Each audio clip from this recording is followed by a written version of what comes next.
School staff room GSM public school Nainital का एक बहुत ही फेमस स्कूल था। वहां बहुत ही रेप्यूटेड घर के बच्चे पढ़ते थे। उस स्कूल का पूरे नैनीताल और आसपास वाले एरिया में बहुत नाम था, इसलिए रंजना वहां एज अ टीचर जॉब करना चाहती थी। रंजना साइंस की टीचर थी और वो 6th to 8th क्लास को साइंस पढ़ाया करती थी और वो बहुत वक्त से जीएसएम पब्लिक स्कूल में जॉब ट्राई कर रही थी। फाइनली उसकी जॉब उस रेप्यूटेड स्कूल में लग गई थी। रंजना बहुत खुश थी और वो पूरे मन से अपनी जॉब किया करती थी। स्कूल में एग्जाम्स का टाइम आ गया था और एक दिन रंजना एग्जाम पेपर्स चेक करने के लिए स्कूल के स्टाफ रूम में लेट तक रुकी हुई थी। उसने अपने पेरेंट्स को बताया था कि वो स्कूल से लेट आने वाली थी, मगर चिंता की बात तो तब हुई जब रात के 11 बज गए और रंजना का कुछ अता पता नहीं चला।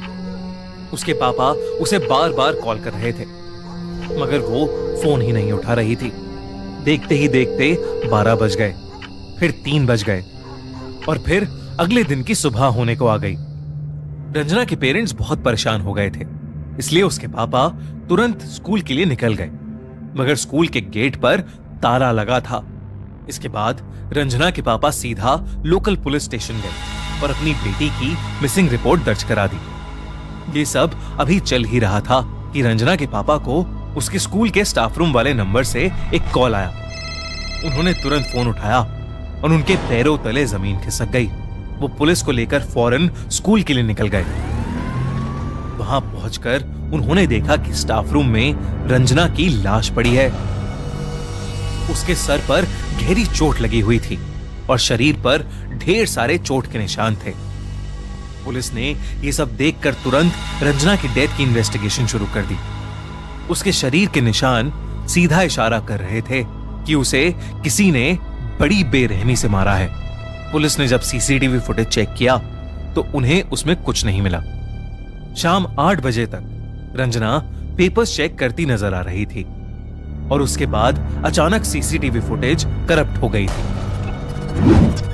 ये केस पूरे नैनीताल में फेमस हो गया और जीएसएम पब्लिक स्कूल काफी चर्चा में रहने लगा। स्कूल की प्रिंसिपल को यह बात बिल्कुल पसंद नहीं आ रही थी कि उसकी स्कूल की रेपुटेशन खराब हो रही है, इसलिए उसने पुलिस इन्वेस्टिगेटर अजय को बार बार स्कूल में आने से मना कर दिया। अजय ने केस के बारे में खूब इन्वेस्टिगेट किया, मगर उसे कुछ समझ ही नहीं आ रहा था कि आखिर रंजना का मर्डर हुआ कैसे और क्यों। उस स्कूल के सामने एक चाय और स्नैक्स की दुकान भी थी, जहां एक बूढ़ी अम्मा सफाई का काम किया करती थी। एक बार अजय जब वहां पर चाय पी रहा था तो वो बूढ़ी अम्मा अचानक से बोल पड़ी कि उस स्कूल में भूत है और उस भूत ने ही उस टीचर को मारा है। ये सुनकर पहले तो अजय हंस पड़ा, लेकिन फिर कुछ देर बाद उसने सोचा कि वो एक बार रात में जाके स्टाफ रूम चेक करके ही क्यों ना आ जाए। इसलिए एक शाम स्कूल बंद होने के बाद अजय गार्ड से स्कूल खुलवाकर चुपचाप स्टाफ रूम में इन्वेस्टिगेट करने चला गया। स्टाफ रूम में जाते ही उसको कुछ अजीब सा महसूस होने लगा। अचानक ही स्टाफ रूम का टेम्परेचर ठंडा पड़ गया था। अजय ने स्टाफ रूम को अंदर से बंद किया और फिर इन्वेस्टिगेट करने लगा। उसने रंजना का लॉकर खोला और डॉक्यूमेंट्स देखने लगा। तभी स्टाफ रूम की सारी लाइट्स फ्लिकर करने लगी।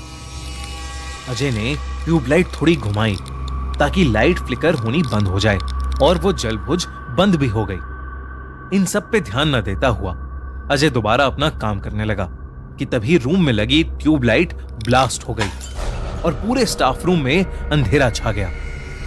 अजय ने इस बात को ज्यादा सीरियसली नहीं लिया और सभी पेपर्स उठाकर रूम से बाहर जाने लगा, मगर स्टाफ रूम का दरवाजा अब खुल ही नहीं रहा था। उसने दरवाजा खोलने की बहुत कोशिश की, मगर वो खुल ही नहीं रहा था। तभी अजय को अपने पीछे से किसी औरत के रोने की आवाज आई। वो पलटा और उसका दिल बुरी तरह दहल गया। एक औरत दीवार की तरफ मुंह करके जमीन पर बैठी रो रही थी। अजय की धड़कनें ये देखकर बहुत तेज हो गई थीं, क्योंकि पूरे स्कूल में उसके अलावा कोई था ही नहीं। वो पूरी जान लगाकर दोबारा दरवाजा खोलने की कोशिश में लग गया, मगर अगले ही सेकंड वो बर्फ सा वहीं जम गया। वो धीरे से मुड़ा तो उसने देखा कि वो औरत ठीक उसके पीछे छत से उल्टी लटकी हुई है। जब उसने ध्यान से उसका चेहरा देखा तो उसकी आंखें फटी की फटी रह गईं। वो औरत कोई और नहीं बल्कि रंजना ही थी। उसकी आत्मा उसी स्टाफ रूम में कैद थी। देखते ही देखते रंजना की आत्मा छत से ही फ्लोट करते हुए उसी कोने में चली गई जहां वो बैठकर रो रही थी।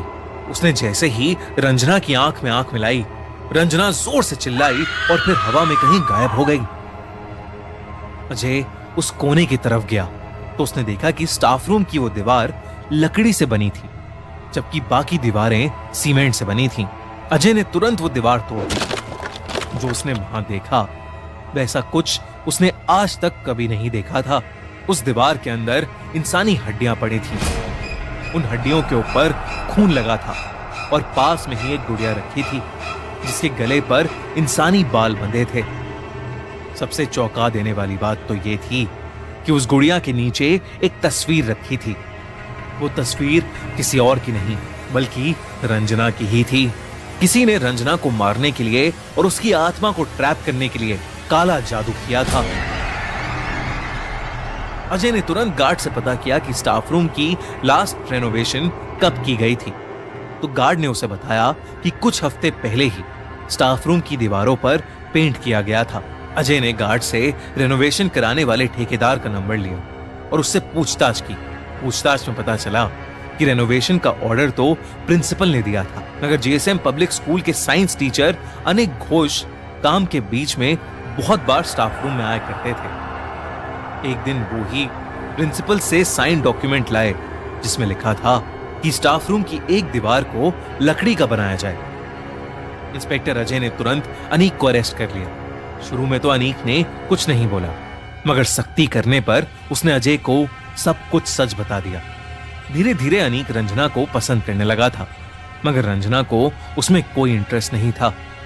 धीरे धीरे अनीक की फीलिंग्स उसके सर पर चढ़ने लगी थीं और वो रंजना के पीछे हाथ धोकर पड़ गया था। एक दिन जब उसने देखा कि रंजना किसी दूसरे लड़के से हंस खेल कर बात कर रही है तो अनीक गुस्से से पागल हो गया। जिस दिन रंजना स्कूल में देर तक रुकी थी, उस दिन छुट्टी के बाद अनीक भी स्कूल में छुपा बैठा था। वो स्टाफ रूम में गया और रंजना से जबरदस्ती करने लगा। रंजना ने अपने बचाव में अनीक को धक्का मारा, मगर अनीक को बहुत तेज गुस्सा आ गया और उसने रंजना का सर टेबल के कोने पर दे मारा। रंजना की वहीं मौत हो गई। इसके बाद अनीक ने उस लकड़ी की दीवार के पीछे कुछ काला जादू करने का सामान छुपा दिया ताकि वो रंजना की आत्मा को वहीं ट्रैप कर सके और जब भी उसका मन चाहे वो उसे जाकर देख सके। अनीक की बड़ी बहन काला जादू करना जानती थी और अनीक ने उसी से ये सब करना सीखा था।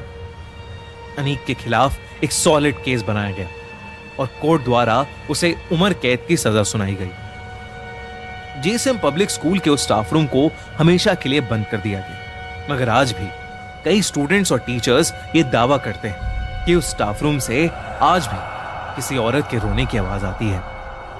आपको क्या लगता है, क्या रंजना की आत्मा अभी तक उस स्टाफ रूम में कैद है?